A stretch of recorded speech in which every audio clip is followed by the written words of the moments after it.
4 points out of possible 6 for Chris Hughton, the man who has been tasked to oversee the technical affairs of the Black Stars.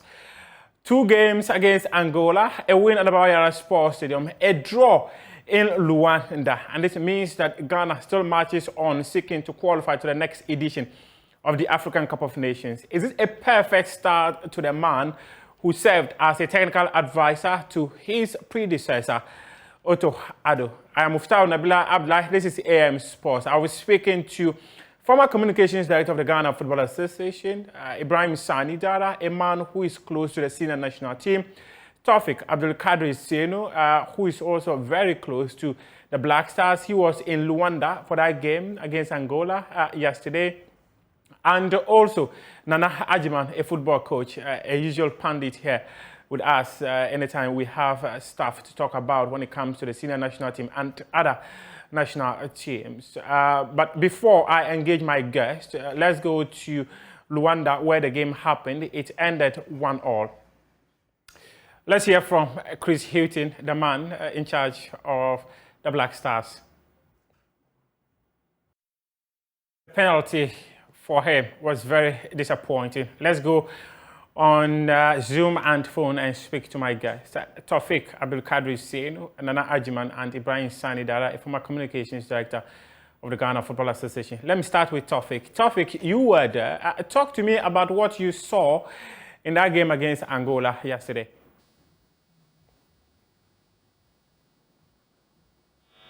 Everybody who is listening and watching the show. It was a tough battle, as we also in the game yesterday.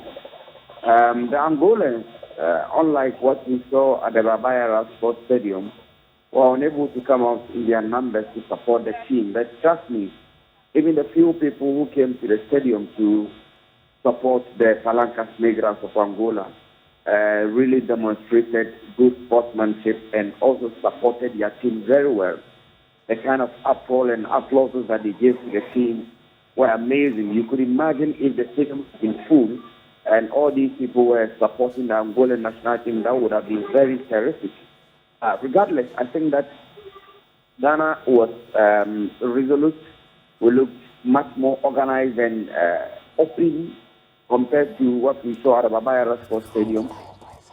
Angola in yesterday's game also opened up to play because they needed the win, and that also enhanced the play of the Black Stars because it was an open play for both teams. One good thing about what happened yesterday was the pitch. To be honest with you, the Angolan pitch compared to that Qualifiers Sports Stadium looks better, and so clearly we see that the players' movement, their ball control, their ball distribution and everything looks better than what we saw at the Qualifiers Sports Stadium. So yesterday it was a combination of a lot of factors that enhanced the play of the Black Stars. In the end, the Black Stars were able to run away with a point. In a game that some of us felt that getting to the dying embers, the Black Stars could have stolen the win if Joseph Stencil had shot directly into the net when he came face-to-face with a goalkeeper. Regardless, they say half a loaf is better than none. Black Stars are still on top of the group. And in June, we'll have to meet Madagascar and play Central African Republic in September to wrap up issues. But what happened in Angola yesterday was an incredible spectacle. Taufik, talk to me. What influenced the decision of Chris Hughton to drop Thomas Partey? Well, to be honest, a day before the game, we got to Angola a day before the game, early in the morning. So the day before the game, which was on Sunday, the mandatory training session, Thomas Partey did not train. He had a special session where the team medics and the physical trainer took him through a series of activities, but he did not join the entire team to train.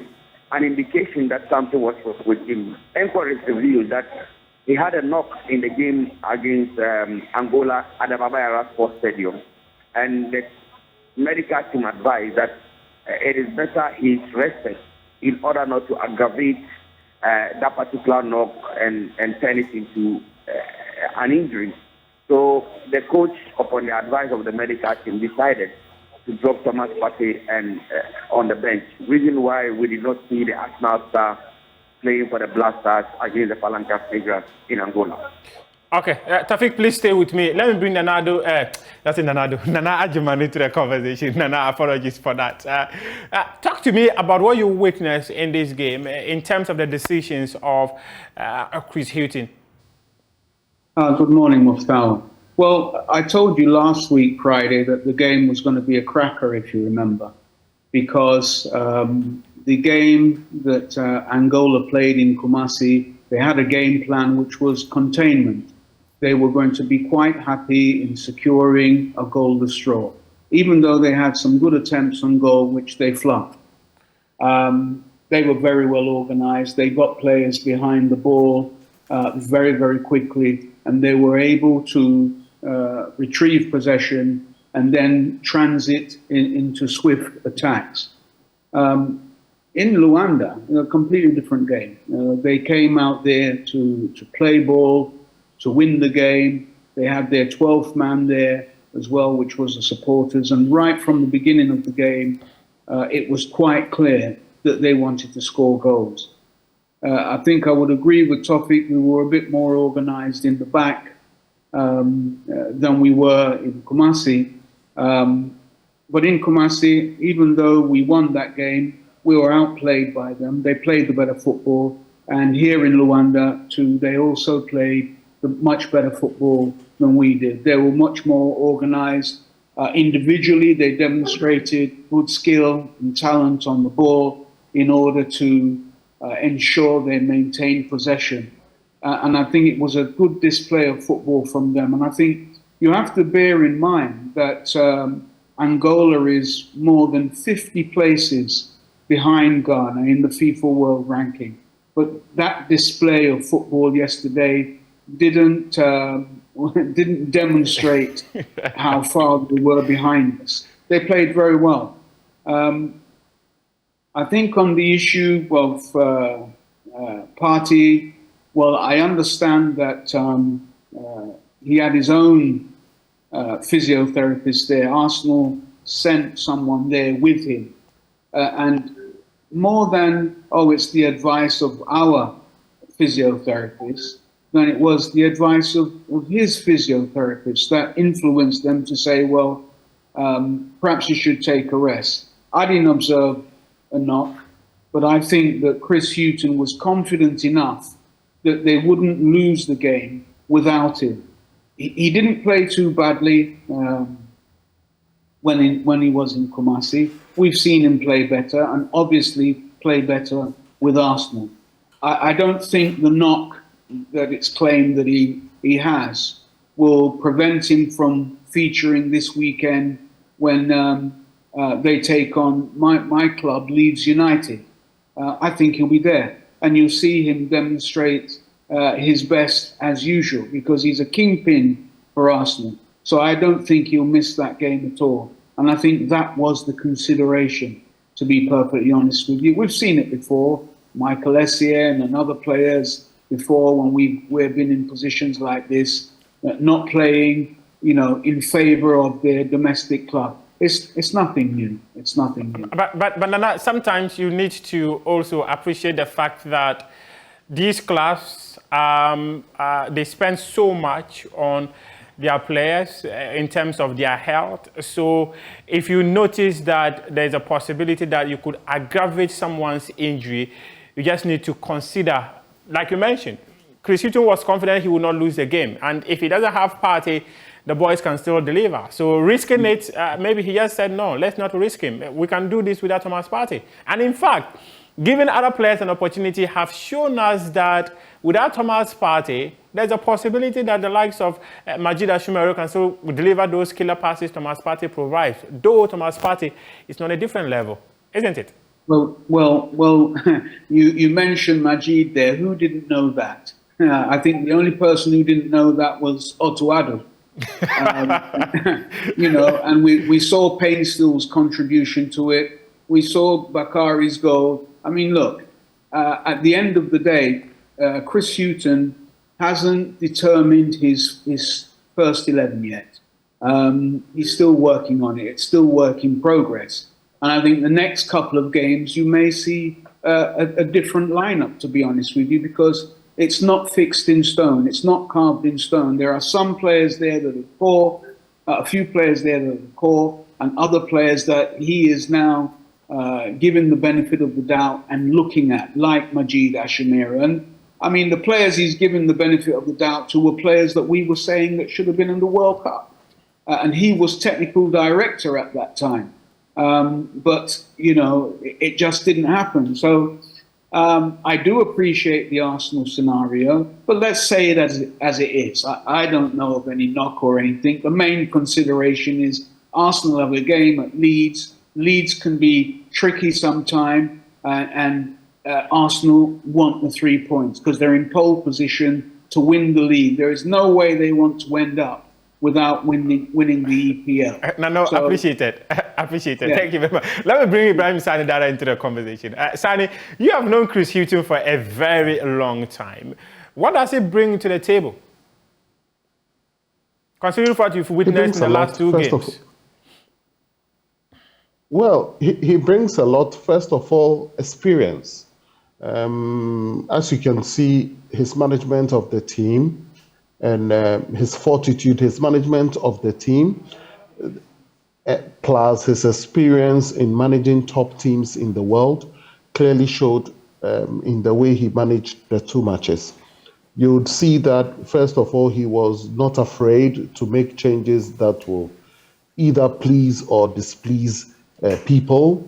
He was not afraid to take decisions that were difficult, and was not afraid to make necessary changes also in the team, as we've seen it. Previously, you'd perhaps see that we're a bit static, not giving much opportunity to those on the bench. We saw a lot of changes in those directions that I think bodes well for the future. He's also given a few opportunities to players, you know, as I said, were on the bench. I'd love to see a situation where he goes deeper to look for more players that could augment the team and to make those currently in the team not feel too comfortable with their positions. I think that there are good enough Ghanaian players out there who can compete for positions in the team and give the current players a good run for their money to make the national team better. But Muftar, one thing that must be pointed out is that a lot of people thought or think that Angola should be mincemeat for the Black Stars. The Angola national team is made up of very, very good players, a lot of them playing with some of the top teams in Portugal. So we should give them that respect, that at least they are participants in the 2006 World Cup. Therefore, they have this culture of football in the country. And as you can see, their local clubs also do well in continental competitions. So I think that the test was a good test for our team, because the Angola national team is not, they are not a cheap team, or they are not pushovers. We should give respect to them. Tawfik, let me speak to you on this one. During the unveiling of Chris Hughton, he made Ghanaians to understand that his style of football, or his, let me say, his philosophy or criteria for calling up players to the national team is not static, because he thinks that every situation would demand that a specific kind of personality is required to fit into that situation. Based on what you've witnessed against Angola at the Baba Yara Sports Stadium and also in Luanda, have you noticed anything about Chris Hughton in terms of how he wants the team to play?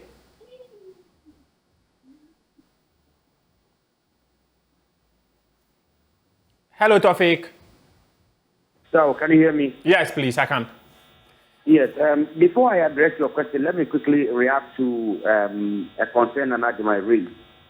First of all, the Arsenal physiotherapists did not travel with the Black Stars to Angola. So let's just give respect to our medical team for advising the coach not to use the player.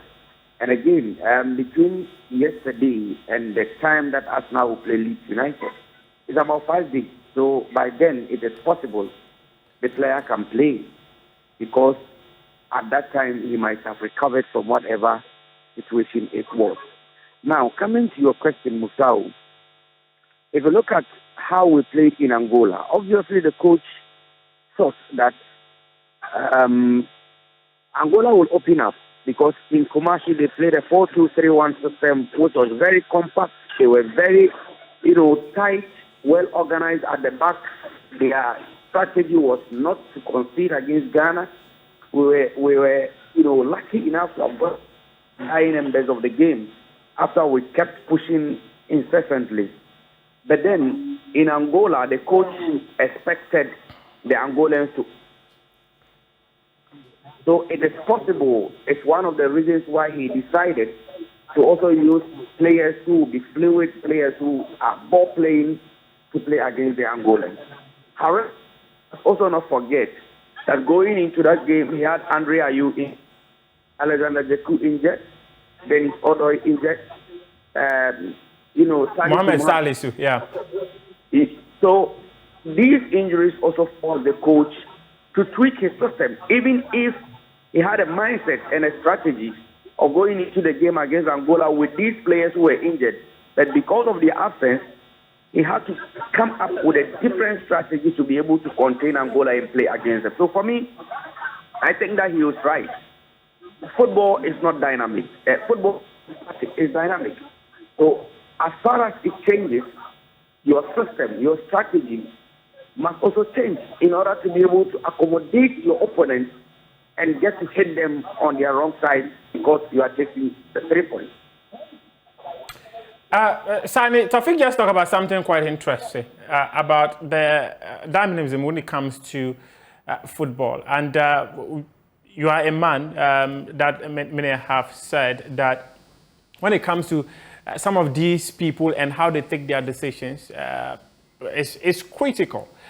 We saw Majida Shumero, we saw Joseph Pencil, we saw Ed Monado. In fact, Ed Monado started the 2 games. And there were also opportunities for the likes of Kingsley Schindler, who made his debut for the team. Then there was Gideon Mensah, who many have always called on to start in the national colours. Considering the opportunities Chris Hughton has given to these players, does this tell us that this is a man who is open? And in fact, Nana Adjima made it. At this point, he doesn't even know he's starting 11. He's still looking around to build a team, making changes before he finally settles on his 11. Based on the 2 games played, 180 minutes of football, so many players had an opportunity to play in the contest. Based on what we saw in those 2 games, do you foresee Chris Hughton opening or widening his net to give more players opportunities into the national team? I do foresee a situation where he will give more opportunities to more players, because first of all, him being in club management for a very long time, he knows that his squads were static per the season. But with the national team, your squad is not static. You can change your team just as and when you want, as you have a match. So that gives him the opportunity. And one would want to ask, why would he chop and change the squad? Because we have a lot of talented players out there.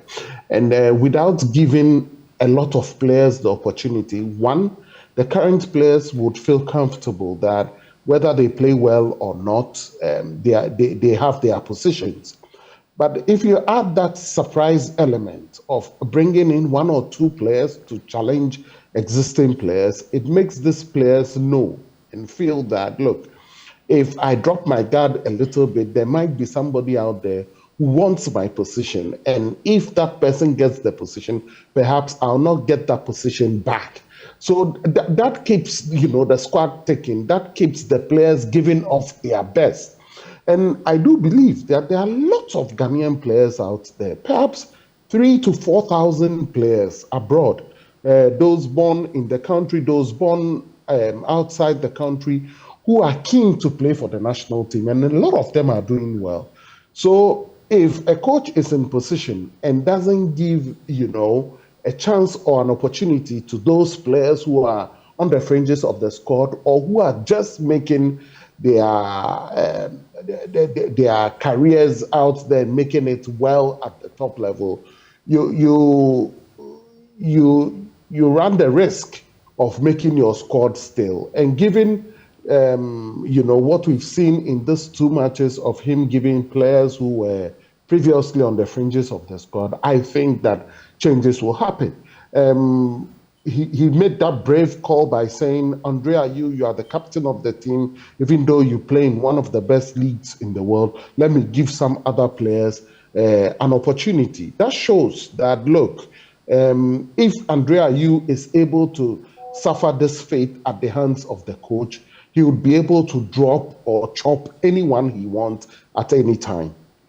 Nana, talk to me on this one. And in fact, you spoke about how, in your opinion, Angola outplayed Ghana in both matches. But as I asked Tofik earlier, we heard Chris Hughton tell us that it's not about how you play, but it's about the result.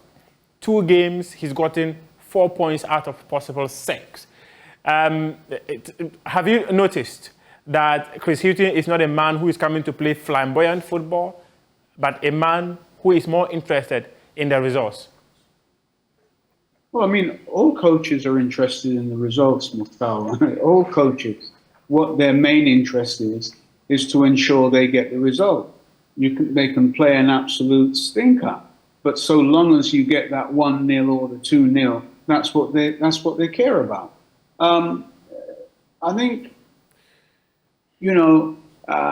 this is a man who, he is result orientated. He only has about 21 months or so in the position anyway. He would like to maintain his position as the coach, but as I've said to you, right now it's work in progress, because clearly there are many of those players that we were all saying should have been called for the World Cup who weren't. And by virtue of them being called now, it may be true to say that he also supported that call as the technical director, and he may have given that indication to Coach Otuadu at the time. But Coach Otuadu is the one who's making the decision. So it didn't happen. Now he has made those decisions because he probably thinks that he can put out a team that is stronger than the one that Coach Otuadu fielded during the World Cup. And I believe that's the case.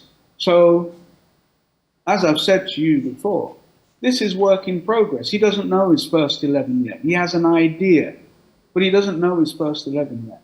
But he will, over the next two games, be closer to the point where, yes, this is my first 11. And we'll see about the likes of Andre, because, yeah, it was a big decision, but Chris is also interested in form.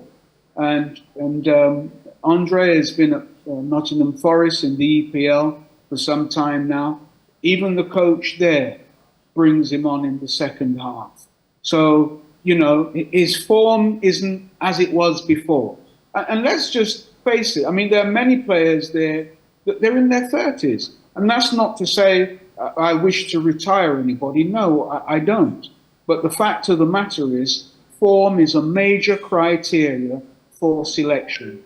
And whether he's captain or not, if I have someone who's playing in the biggest league in the world, but he's only getting 20 minutes a pot, then for me, if I call him, I would use him in a similar fashion. I would see him as an impact sub. And basically, we know the legs are going a bit and all that kind of stuff.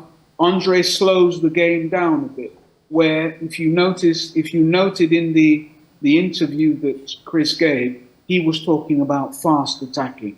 So his style of play, his pattern of play is different. The way he wants the team to drive forward is different.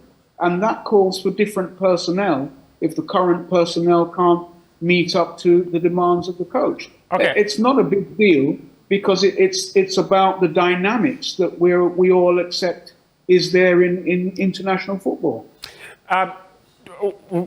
do you foresee that in the next international window, which is going to be in June, where Ghana will be coming against Central African Republic, do you foresee possible changes into to this team? Yes, of course. Of course, because we've said there are a couple of injuries. So Salisu should be back, for example, to stabilize the back. Jiku, too, he picked up an injury, you know. And even though Jiku played in Kumasi, the back was shaky. It was shaky. We left it to Amati yesterday. He conceded a penalty. Many of us will not really agree with the decision, but still, nevertheless, the facts are he conceded a penalty. So there's going to be shake-up, and I think the shake-up is going to start from the back right the way up to the front. There's no reason to change Ataziga at the moment. Yeah, he's doing well. Only conceded 1 goal. So I think there will be shake-up because this is not the first 11. Okay. The 11 that played in Kumasi is not the first 11. The 11 that started in Angola, it's not the first 11. Okay, Nana, thank you very much. I appreciate your time. Sani, you have spoken at length about the Black Stars, but I just want to take your thoughts pretty quick. The Black Meteors will also be in action later today. They went away to Algeria. They got a point. What do you foresee Ibrahim Tanko and his charges doing later this afternoon? I think they played really, really well. The opportunity of using U23 players during the international break has given us a very, very good advantage. And I expect them to beat the Algerians, even though the Algerians have a very, very good team. Most of the Algerian players played in the recent CHAN and went all the way to the final. Yeah. And with the talent we have, if we play most of these matches or the U23 African Cup of Nations during the international break, or we are capable or we are able to get these players during that international break, perhaps we might be able to go to the Olympics again and do well. Thank you, Sani. I appreciate your time. I know your child is disturbing you over there. Tafik, you are in Kumasi for that game after flying in from Angola. No rest for you. Straight away to Kumasi to watch that game. What do you foresee Ibrahim Tanko doing later this afternoon? Well, I foresee Ibrahim Tanko parading a very strong side that will eschew complacency. That is the only, object that can affect the performance of the Black Meteors. In the first game against Angola, clearly, Algeria, yes, clearly you could see that Ibrahim Tanko and his charges had a very good game plan that was able to contain the Angolans. Had it not been the penalty that Ghana conceded in the late minutes of the game, Ghana would have even, run away from Algeria with a win. So I foresee Ibrahim Tanko putting up a very good squad, making a few changes. Efriye Banier is likely to play because in the first leg he was serving a ban and couldn't play in that particular game. So he's likely to play. Salim Adams is also available for selection this afternoon. So I foresee a quite, a bit different squad from what he used in Algeria, and I expect them to be able to, beat the Algerians and qualify for the U23 African Cup of Nations. Thank you very much, Tawfiq. Thank you very much, Ibrahim Sani Dara and Nana Ajuma, for your time with us here on the AM show. We appreciate your company.